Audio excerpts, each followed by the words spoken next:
If you're a Patreon member, just simply make one of our Trench Crusade helmets by October 31st, and the community will pick the winners.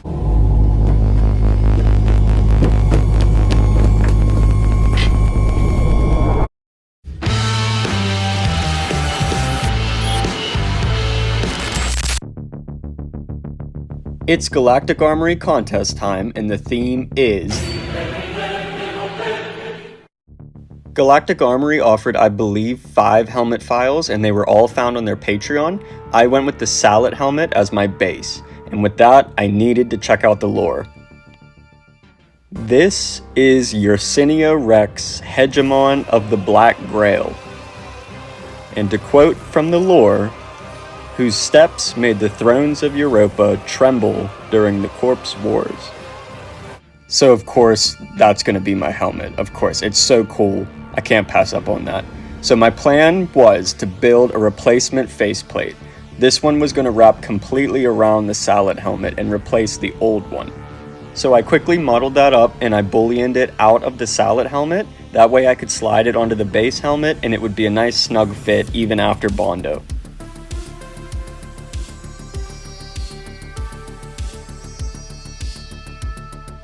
The lower, I guess, chin spikes I made and I connected directly to the Sallet helmet. With everything ready to go, I printed the pieces out on my Neptune 4 3D printer.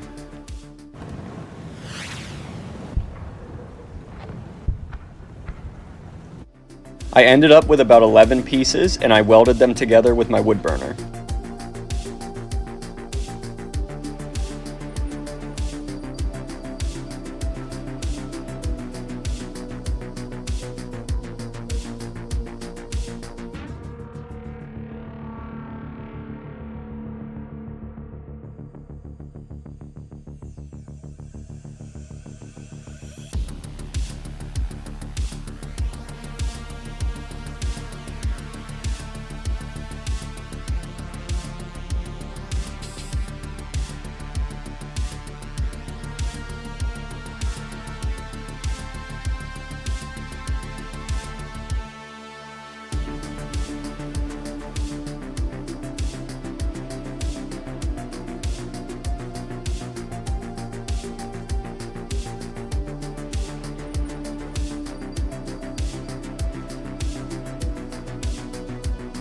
With both the base and the new faceplate all put together, I tested the fit and it was perfect. It slid right on and I could take it right back off for sanding.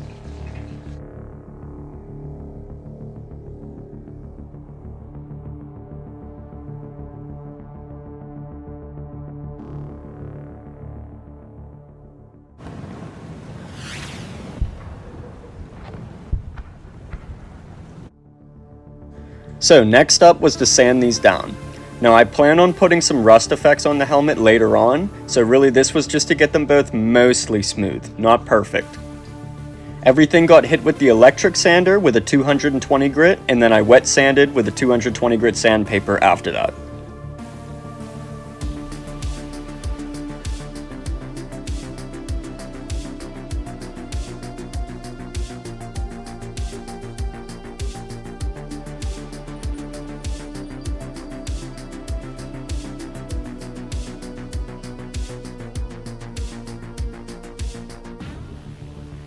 I used Bondo filling and spot putty on the faceplate as those seams needed to disappear since this would be on the outside, and for the base I just welded the seams together with my wood burner.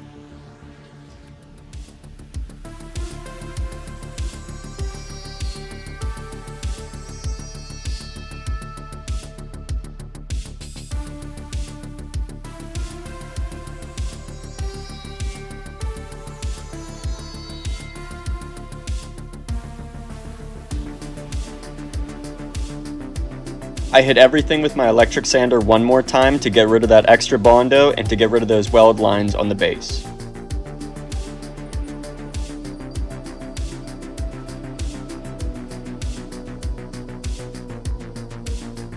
And now it was time. I got my nitrile gloves, some acetone, Bondo filler and spot putty, and a cup.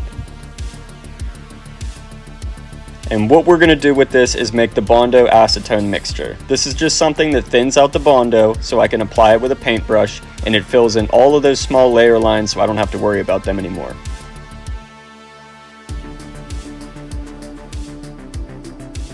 Both pieces got 2 coats to make sure I had a nice full layer that I could work with afterwards.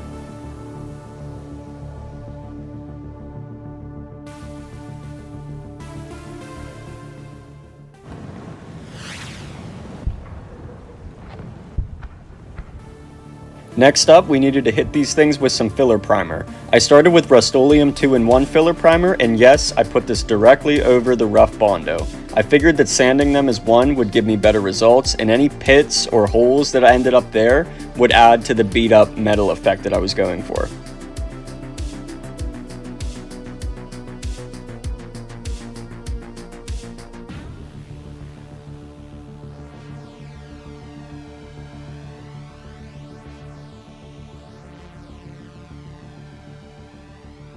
I went ahead and wet sanded everything with a 400 grit sandpaper.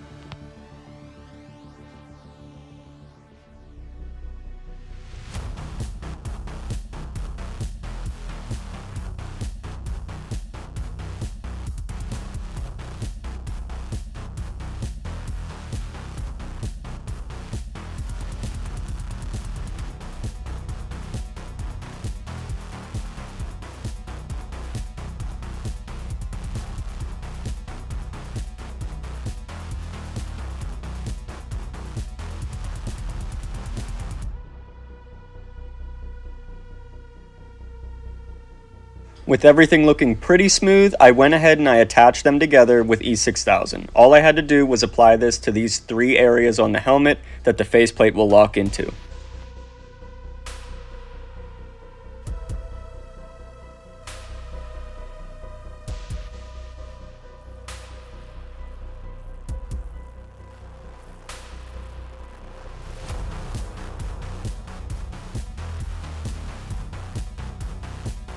Once the E6000 dried, it got one more pass of wet sanding just to get rid of anything that I might have left.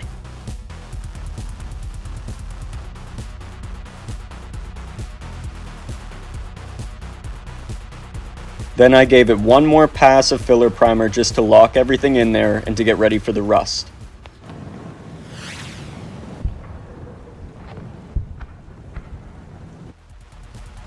I ended up using a mixture to put the rust on this helmet. I used acrylic modeling paste mixed with some sand, and I applied it with different palette knives and a paintbrush. The mixture was made just by adding more and more sand to that acrylic modeling paste until I was happy with the consistency.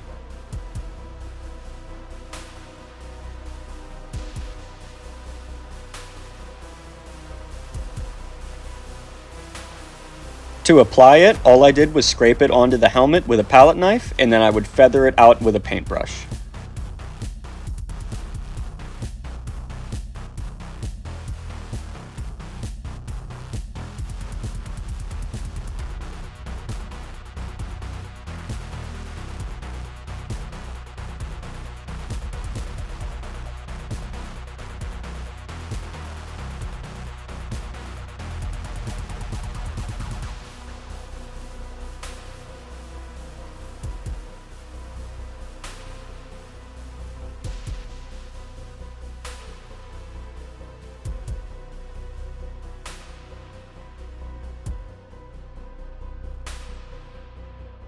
I gave everything about 2 days to dry, and then we were ready to move on to the painting.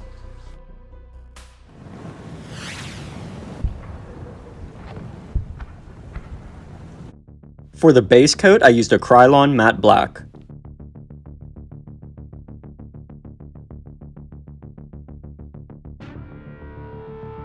After that dried, I moved on to using the airbrush. I used a dark brown and applied it all over the helmet. I left a few spots of the base coat of the black peeking out, but mostly it was covered.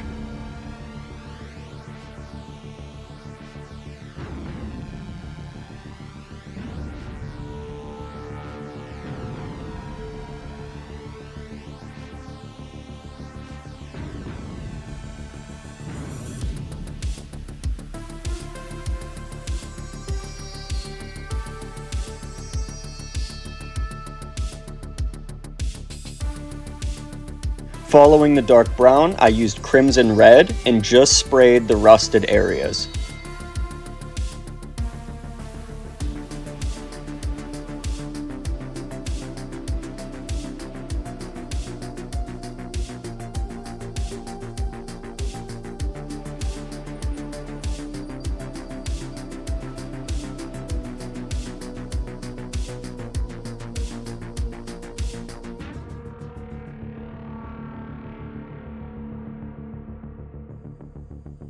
And finally, for the airbrush, I used a light coat of orange to highlight those rust spots.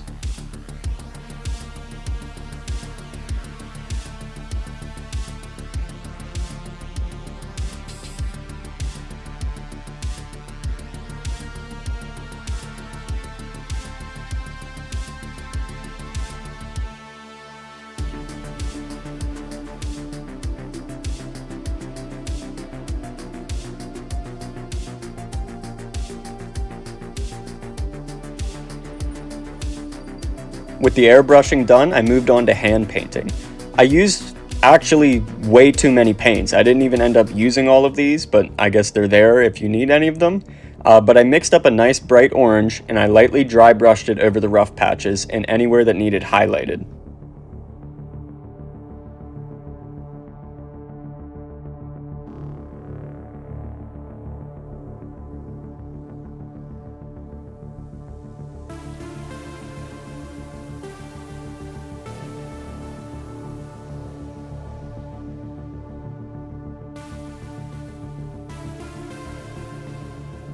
For the final touches, I used this Modern Masters opaque silver metallic paint, longest name ever, to highlight some of the edges. This paint is awesome. I've used it in so many of my projects, so if you're looking for a good silver, check this one out.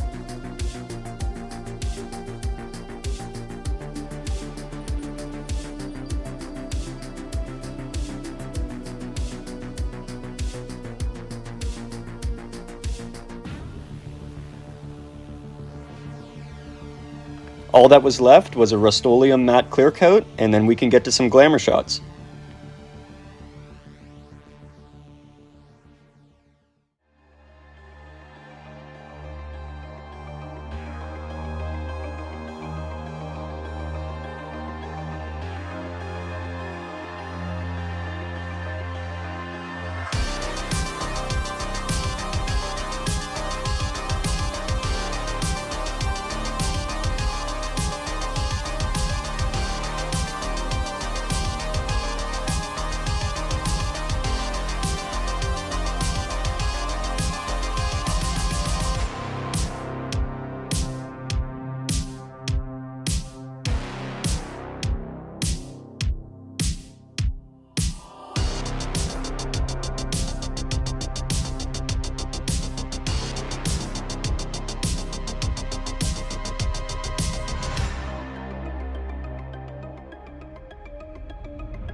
Thank you for watching. I hope you enjoyed the video. If you did, leave a like and consider subscribing. I wanted to give a big thanks to anyone watching my videos. The amount of support I got on my Springtrap video was actually insane. I think it peaked at 14,000 views, which is so crazy. So really, if you're watching these videos, I just wanted to take a second, say you're awesome, thank you for the support, and I'll see you next time.